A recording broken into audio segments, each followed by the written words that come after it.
कारण काय सांगणार? सर्वप्रथम मी शेलार गावचे जे 10 सदस्य आहेत ज्यांनी अन्यायाविरुद्ध लढा दिला आणि या मोठ्या लढ्यामध्ये एवढं त्यांनी लढ्यामध्ये हे करताना त्यांनी हा विजय मिळवलेला आहे, त्याकरता मी सगळ्यात प्रथम या 10 सदस्यांचं मी अभिनंदन करतो मनापासून।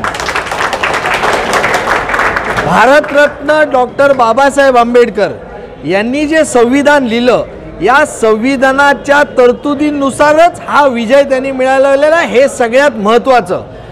जे लोक या संविधानाचा गैरवापर करत होते आणि या संविधानाचा गैरवापर करून राजकारण करत होते, त्यांना ही त्यांच्याच माध्यमातून ही अद्दल घडवलेली आहे असं मत माझं आहे आणि म्हणून त्याकरता देखील त्यांचं अभिनंदन करतो। हा नेमका विजय कोणता कोणाचा आहे तेच मी सांगतो।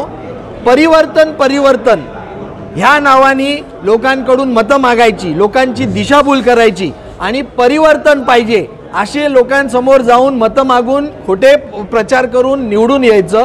तर आज आपल्याला खऱ्या अर्थानं परिवर्तन या शेलार ग्रामपंचायतीच्या माध्यमातून या मेंबरच्या माध्यमातून झालेला आहे। कारण आज एवढा 3 वर्ष त्रास सहन करावा लागत होता, खंडणी स्वरूपात लोकांकडून पैसे उकळण्यात येत होते, लोकांवर खोट्या केसेस दाखल करण्यात येत होता, सगळा गैरप्रकार आणि गैरव्यवहार चाललेला। त्यामुळे म्हणून मी सातत्याने म्हणतो की आज कायद्याचा खरा विजय झालेला आहे आणि ही लढाई या सगळ्यांनी कायदेशीर मार्गाने लढलेली आहे। कुठल्याही दबावाखाली न येता, कुठल्याही दंडेशाहीला न घाबरता ही लढाई त्यांनी केलेली आहे। म्हणून खऱ्या अर्थानं आज या सगळ्यांनी, या शेलार गावकऱ्यांनी एकत्र येऊन चांगल्या करता हे परिवर्तन घडवलेले आहे। त्यामुळे या सगळ्यांकरता खूप खूप त्यांचं अभिनंदन आणि टाळ्या झाल्या पाहिजेत। बघा, कायद्यामध्ये अनेक तरतुदी आहेत। या कायद्यामध्ये एक अशी तरतूद आहे की जर सगळ्या जे ग्रामपंचायतीचे निवडून आलेले सदस्य आहेत त्यांना जर वाटत असेल की आपला हा जो सरपंच आहे हा मनमानी कारभार करतोय, हे या गावाकरता, या गावाच्या हिताकरता न वागता ही जी काही कामं करतोय, मग त्याच्यामध्ये जी अनेक कामं त्यांनी त्यांच्या अर्जामध्ये मांडलेली की लोकांवर अत्याचार होत आहेत, लोकांच्या हिताकरता कामं होत नाही आहेत आणि म्हणून या सगळ्यांनी एक कायदेशीर तरतूद आहे की या सगळ्यांनी एकत्र येऊन राजीनामे दिले की हा सरपंच मनमानी कारभार करतोय, त्याचे दंडेशाही पद्धतीने कारभार करतोय, म्हणून आम्हाला ते मान्य नाही, आम्ही सगळे राजीनामे देतो, तुम्ही ही जी ग्रामपंचायती डिझॉल्व करा असे त्यांनी राजीनामे दिले। राजीनामे दिल्यानंतर देखील किती वाईट परिस्थिती ही कायद्यामधील तरतुदीत आहे। जो कायद्याचं ज्ञान असलेला माणूस, जो कायद्याची पदवी असलेला माणूस, त्याला हे माहीत असून देखील ते राजीनामे त्यांनी एक्सेप्ट केले नाही, म्हणजे हे राजीनामे किती म्हणजे मगरुरी बघा की राजीनामे एक्सेप्ट केले नाही, त्याकरता देखील मग यांना पुन्हा अर्ज करावे लागले, मग ते त्यांचे राजीनामे मंजूर झाले आणि मग हा प्रस्ताव शासनाकडून दाखल झाला, कारण का कायद्यातच तरतूद आहे तशी।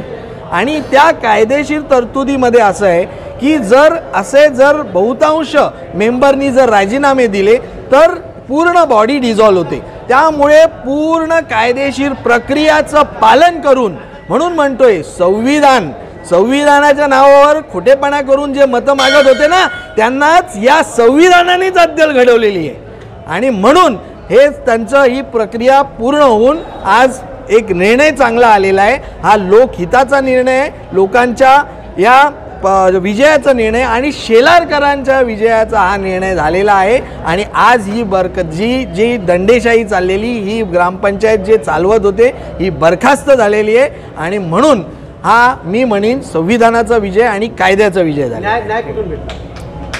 न्यायच दिलेला आहे, ही न्यायाची प्रक्रिया पुरी करून हा न्याय मिळवलेला आहे। कुठल्याही प्रकारे दबावाखाली कुठल्या न येता जे चाललेलं ते तसं नाही आहे। पूर्ण पहिल्या दिवसापासून शेवटच्या दिवसापासून तहसीलदार, कलेक्टर ऑफिस, जे जिल्हा परिषद किंवा कमिशनर या सगळ्यांकडे जिथे जिथे हे अर्ज गेले हे पूर्ण कायदेशीर प्रक्रियेच्या माध्यमातून हे सगळं झालेलं आहे। थँक्यू। आता ते सरकारचा निर्णय, आता प्रशासकांची नेमणूक झालेली आहे. आता सरकारांना ते जे गव्हर्नमेंटला जे 6 महिन्याच्या आत निवडणूक लावायला लागते, ही प्रक्रिया ते फॉलो करतील आणि त्याप्रमाणे योग्य निर्णय होईलच. थँक्यू. हा जो यश आहे, हे यश कोणाचा, नक्की कोणाचा? हा निर्णय अतिशय चांगला आलेला आहे आणि हा आम्हाला अपेक्षित होता. ग्रामपंचायत ॲक्ट कलम 145(1) प्रमाणे ग्रामपंचायतचे सदस्य होते, निम्म्यापेक्षा जास्त सदस्यांनी राजीनामा दिला तर बॉडी विघटन होत असते. आम्ही त्या पद्धतीने कायदेशीर प्रक्रियेप्रमाणे 18/7/2023 रोजी आम्ही सरपंचाकडे राजीनामा दिला. राजीनामा दिल्यानंतर 31/7च्या मीटिंगमध्ये त्यांनी तो राजीनामा नॉट ॲक्सेप्टेड, म्हणजे आमचा राजीनामा स्वीकारला नाही. कायद्यामध्ये असं आहे का, ज्या प्रोसिडिंगमध्ये 16 नंबरला तो विषय होता सहीची पडताळणी, जर राजीनामा दिल्यानंतर फक्त त्याने आम्हाला विचारायचं होतं का ही सही तुमची आहे का, सदस्यांची आहे का. परंतु आम्ही आमची सही आहे एवढा विषय घ्या. परंतु त्यांची दंडशाही, दादागिरी, हुकुमशाही एवढी होती का ते कोणाचे न ऐकता तुम्हाला पुढे अपील करा, मी म्हणजे कायदा, मी म्हणजे गाव, अशा पद्धतीची वागणूक होती. त्यांनी नॉट ॲक्सेप्टेड केल्यानंतर आम्ही कलेक्टर साहेब ठाणे यांच्याकडे अपील केला. ते अपिलामध्ये आमच्यासाठी निकाल झाला आणि आमचा राजीनामा मंजूर केला. मग राजीनामा मंजूर केल्यानंतर कायद्याप्रमाणे जो व्यक्ती व्यथित होतो, जर आमचा राजीनामा मंजूर झाले नाही तर आम्ही अपील करायला पाहिजे. पण सरपंच त्याच्यामध्ये व्यथित नव्हता. तरी सरपंचांनी उपविभागीय अधिकारी कोकण विभाग कल्याणकर साहेब यांच्याकडे अपील केला. ते अपील देखील आमचा तिथे त्यांचा अपील नामंजूर केला आणि अपील नामंजूर केल्यानंतर हा विघटनाचा प्रस्ताव म्हणजे ग्रामपंचायतपासून पंचायत समिती, पंचायत, जिल्हा परिषद, जिल्हा कलेक्टर साहेब विभागीय अध्यक्ष आहे, अशा पद्धतीने तो प्रस्ताव होता. त्या प्रस्तावाला देखील त्यांनी चॅलेंज हायकोर्टामध्ये केलं. हायकोर्टाने देखील त्यांची दखल घेतली नाही आणि काल आमची ती ऑर्डरवर शिक्कामोर्तब झाली आणि ऑर्डर झाल्यानंतर गॅजेट करावा लागतो गव्हर्नमेंटचा, क्योंकि निवडणुकीची जी प्रक्रिया असते आणि ते देखील आमचं काल झालेलं आहे आणि ती ऑर्डर आमच्यासाठी. हा विजय हा फक्त आमचा मेंबरांचा नसून हा संपूर्ण गाववाल्यांचा आहे.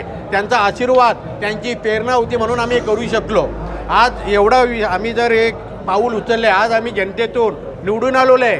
निवडून होऊन राजीनामा तरी खाऊ नाही आहे, लेकिन आम्ही याचं कारण एवढंच आहे की त्याची जी हुकुमशाही होती, आज संपूर्ण आपल्या या जिल्ह्यामध्ये किंवा देशामध्ये कपिल पाटील साहेब केंद्रीय मंत्री खूप चांगल्या पद्धतीने काम करत आहेत. त्यांना उड्डत बोलले. आमदार महेश चौगले साहेब एवढ्या चांगलं होते का आपल्या जे शेलार गावाकरता करोड रुपये त्यांनी दिलेले आहे, त्यांच्याबद्दल उड्डत बोलणार मी म्हणजे कोण आहे असं त्याला वाटू लागलं आहे हुकुमशाही पद्धतीने. आणि आता मध्यंतरी तुम्ही पाहिलं असेल टोरान पॉवरवर मोर्चा काढला. त्या टोरान पॉवरच्या मोर्चामध्ये आपण सर्वांनी ऐकलं असेल, मैं जैसा टोरान पॉवर का मोर्चा निकाला वैसा मैं जिस गांव से ग्राम पंचायत से सरपंच हूँ वहाँ के सदस्य ने राजीनामा दिया, ऐसे में 100 सरपंच कुर्बान करूँगा. अगर 100 सरपंच कुर्बान करा तो एक सरपंच का अगर लोगों ने रिजाइन किया है सदस्य, तो उनका एक्सेप्ट क्यों किया नहीं. ये लोगों की दिशाभूल करे है, हे फक्त स्वतःचा स्वार्थ आहे. तो टोराम पॉवरचा मोर्चा पण आहे ना, हा पण स्वार्थ आहे. आम्ही जेव्हा बॉडीमध्ये मागच्या बॉडीमध्ये घरच्या मोहीर संदीप पाटील सगळे सरपंच होते. टोराम पॉवरचा आमच्याकडे येत नव्हता माणूस, अंडरग्राऊंड लाईन नव्हती. परंतु हा सरपंच झाल्यानंतर ॲडव्होकेट किरण चन्ने हा सरपंच झाल्यानंतर संपूर्ण गावाने टोराम पॉवरची हात मिलावणी करून लाईन टाकून घेतली आणि सर्वांचे लाईन कापून टाकले. गोरगरिबांना अन्याय झाला. याचं जे खऱ्या अर्थाने हे भोग आलेलं आहे. आज लोकांना सांगतो मी टोराम पॉवरचा मोर्चा करतो, तुम्ही माझ्या पाठीमागे या. कशासाठी? याचे फक्त वसुलीचं काम आहे, दुसरं काही काम नाही आहे. आमदारकीचं स्वप्न बघतोय. अरे ज्या गावामध्ये त्या महेश चौगले साहेबांनी एवढं काम केलेलं आहे, करोडो रुपये कामं झालेले आहेत, त्यांना विरोध करतोय.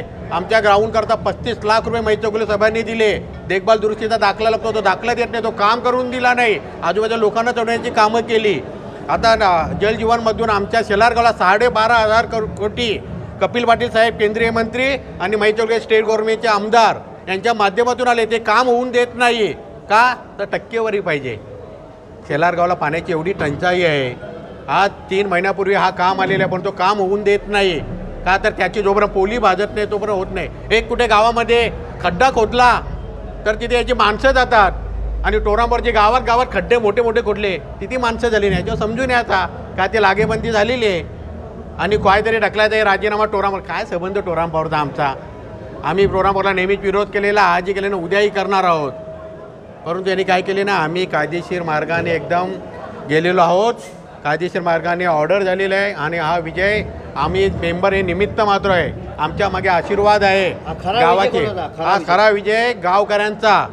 आम्हाला नेहमी सहकार्य करणारे कपिल पाटील साहेबांचा, आम्हाला नेहमी सहकार्य करणारे आमदार महेश चौगुले साहेबांचा, आम्हाला नेहमी सहकार्य करणारे आमचे ॲडव्होकेट हर्षद पाटील साहेबांचा हा खऱ्या अर्थाने हा संपूर्ण जनतेचा विजय आहे. धन्यवाद. विषय त्याच्यावर खोट्या केसेस करणे. आज चेतन म्हणून एक 100% अपंग मुलगा आहे, अपंग मुलगा. त्याच्यावर मागच्या वेळी 353चा गुन्हा दाखल केला आणि आज चेन्नई साहेबांच्या मुलांनी त्याच्यावर पुन्हा त्याला मारहाण केलेली आहे. अशा पद्धतीने सर्व खोट्या केसेस केलेल्या आहेत.